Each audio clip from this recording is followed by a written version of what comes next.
Irodov का ये सवाल कॉन्सेप्चुअल क्लैरिटी के लिए बहुत ज्यादा इंपॉर्टेंट है और आप इसको बिल्कुल भी मिस नहीं कर सकते। तो ऐसे क्वेश्चंस को कैसे हैंडल करना है, इसको प्रॉपर समझने के लिए वीडियो देखना है एंड तक। तो सवाल बोल रहा है a point moves in the plane x y according to the law x बराबर 80 एंड वाई बराबर 80 1 minus alpha t where a and alpha are positive constants and t is the time. तो ये हमें basically position as a function of time दे रखा है x और y में।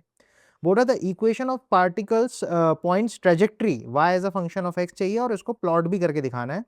फिर बोल रहा है velocity v and the acceleration w of the point as functions of time. तो हमें वेलोसिटी और एक्सेलरेशन भी निकालना है।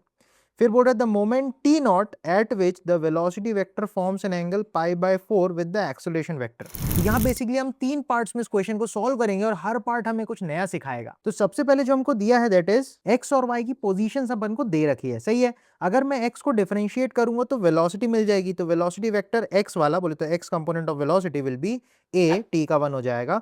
ऐसे ही y को dy बाई डी टी करोगे तो y कंपोनेंट ऑफ वेलोसिटी मिलेगी।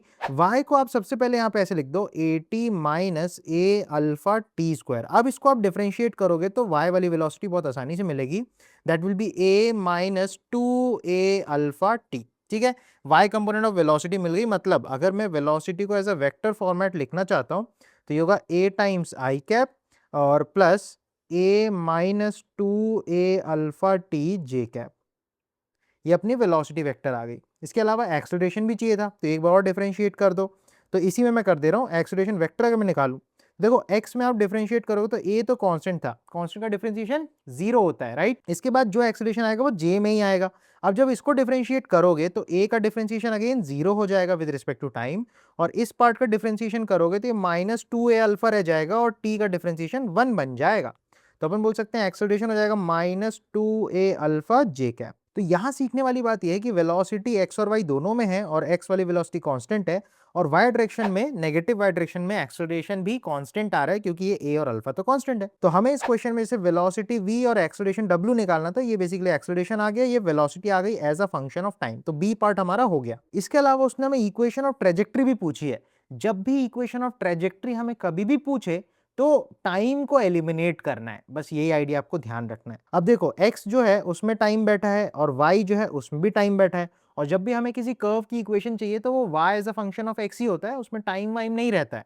तो बेसिकली यहाँ से t की वैल्यू निकालनी है, that will be x upon में a, और उस t की वैल्यू को एक बार यहाँ पुट करनी है और एक बार यहाँ पुट करनी है, तो y और x में इक्वेशन मिल जाएगी, वही अपनी ट्रेजेक्ट्री की इक्वेशन होगी। तो अगर मैं एक काम को करूँ तो मैं लिख सकता हूँ t की वैल्यू हो गई x अपॉन a, तो y will be a into x upon a 1 minus alpha x upon a. तो बेसिकली हो जाएगी y बराबर a से कैंसिल हो जाएगा x minus alpha x square upon a. तो ये बेसिकली अपनी ट्रेजेक्ट्री की इक्वेशन हो जाएगी। दैट मीन्स हमारा जो सवाल का फर्स्ट पार्ट है वो भी सॉल्व हो गया। फाइनली आते हैं थर्ड पार्ट में, जिसमें थोड़ा वेक्टर का हिसाब हमें करना है। थर्ड पार्ट अपन को बोल रहा है वो टाइम बताओ टी नॉट जिस टाइम पे velocity vector forms pi by 4 45 degree with acceleration vector. तो हमारे पास वेलोसिटी वेक्टर है, हमारे पास एक्सेलरेशन वेक्टर है। जब भी दो वेक्टर के बीच में एंगल वेंगल की बात आए तो हमेशा अपन को डॉट प्रोडक्ट इस्तेमाल करना होता है, राइट। तो अगर मैं v डॉट ए करूं तो उसको मैं लिख सकता हूं V A cos theta, that is v dot A is equal to V into A into cos theta. तो अपन को v का मैग्नीट्यूड अपन निकाल सकते हैं, a का मैग्नीट्यूड निकाल सकते हैं, cos थीटा अपन को 45 के हिसाब से लेना है, और v डॉट ए हम सीधा सीधा करा सकते हैं। इसका i से इधर है नहीं तो i में कुछ नहीं आएगा, 0 आएगा। j में ये वाला और ये वाला सिंपल मल्टीप्लाई करना है। तो यहाँ पे आप देख सकते हो v डॉट ए आप जब कराओगे तो j और j मल्टीप्लाई हो जाएंगे। तो अपन लिख सकते हैं माइनस टू ए अल्फा मल्टीप्लाई में आएगा a minus two A alpha T बराबर v का मैग्नीट्यूड होगा अंडर रूट में x वाले कंपोनेंट का स्क्वायर प्लस y वाले कंपोनेंट का square, that is a minus two A alpha T into acceleration का मैग्नीट्यूड तो यही हो जाएगा 2a अल्फा, मैग्नीट्यूड है तो माइनस नहीं लेंगे, और cos 45 1 अपॉन रूट 2 हो जाता है, राइट। अब इसको अगर सॉल्व करें, यहाँ पे देखो t ही अननोन है तो अपना t निकल के आ जाएगा। इसके लिए आप देख सकते हो 2a अल्फा कैंसिल आउट हो जाएगा। अब दोनों तरफ अगर मैं स्क्वायर करूं तो अपना काम बन जाएगा। तो यहाँ पे आएगा a minus two A alpha T का होल स्क्वायर, माइनस उड़ जाएगा और ये बन जाएगा a square plus a minus two A alpha T का होल स्क्वायर, यहाँ पे स्क्वायर लगाना भूल गया मैं, और इनटू में 1/√2 का स्क्वायर करोगे तो 1/2 बन जाएगी। तो हमें बेसिकली ये मिलने वाला है, ठीक है। अब इसमें क्या करो, आप इस 2 को लेके यहाँ मल्टीप्लाई करा दो तो ये बन जाएगा 2 times of a minus 2a alpha T का होल स्क्वायर। तो यहाँ मिलेगा a square plus a minus 2a alpha T का होल स्क्वायर। तो आप क्लियरली देख सकते हो एक टर्म कैंसिल आउट हो जाने वाली है, ठीक है।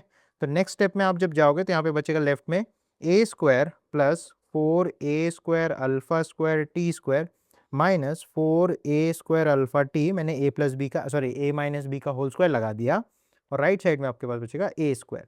तो आप देखो ना, a स्क्वायर से a स्क्वायर कैंसिल आउट हो जाएगा, इस टर्म को इधर फेंक दो तो अपन को क्या मिल जाएगा 4a square alpha square T square बराबर 4a square alpha into T.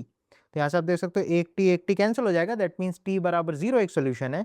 इसके अलावा 4 कैंसिल, ए स्क्वायर कैंसिल, एक अल्फा से एक अल्फा कैंसिल। तो यहाँ से आप क्लियरली देख सकते हो जो टाइम है टी नॉट जो वो हमसे पूछना चाह रहा है वो 1/अल्फा निकल के आ जाता है। तो t बराबर 1/अल्फा वो टाइम होगा जब वेलोसिटी वेक्टर और एक्सेलरेशन वेक्टर के बीच में 45 डिग्रीज होगा। तो आई होप आपको ये रुडोव का सवाल बहुत बढ़िया तरीके से समझ में आया होगा। काइनेमैटिक्स 2D को बढ़िया तरीके से समझने के लिए इसकी पूरी प्लेलिस्ट को कंप्लीट सीक्वेंस में आप देखो तो सारे कॉन्सेप्ट नेक्स्ट लेवल आपको समझ में आएंगे। इस वीडियो में इतना ही रखते हैं, मिलेंगे अपने नेक्स्ट वीडियो में, तब तक के लिए टेक केयर।